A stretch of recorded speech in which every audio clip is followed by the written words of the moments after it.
What's going on, fans? So guess what, I got the layover for the fog lights in the bottom. Got the yellow one, and I'm gonna be installing that after I wash the car. Look how dirty that is. I got bird poop, but yeah, I'm gonna be installing that down here. See how it looks. Just wanted to add some style to it. I'll show you guys the after and also, well, no, before and after. But yeah, look, I got another one, bird poop, and then I got more in the back a little bit. So definitely it's a bit dirty, as you can see. Look at that, it's really dirty. So I gotta give it a wash. So yeah, it's not raining for like a week, so it's perfect. And it's beautiful weather coming up.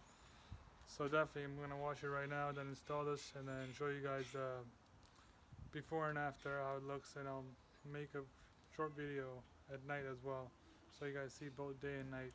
Alright, stay tuned. Car's finally washed. She's looking sexy again.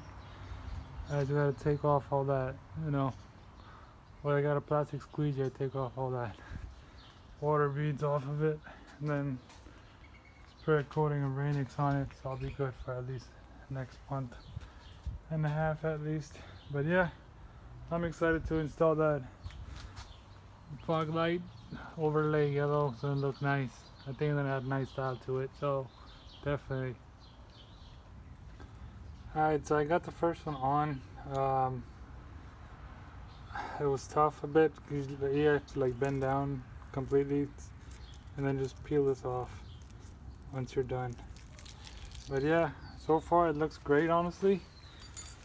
As you can see, it definitely does look more attractive. So yeah, so once the other side is done, it's gonna look nice. See that? Show you half and half. But yeah, I'll turn on the lights so you guys can see how it looks, difference. So this is how it looks after the overlays installed. I really love the look, it looks amazing. That's daytime, so once the sun sets, gets a little bit darker, I'll make another video added to this. But yeah, love the look so far, looks amazing.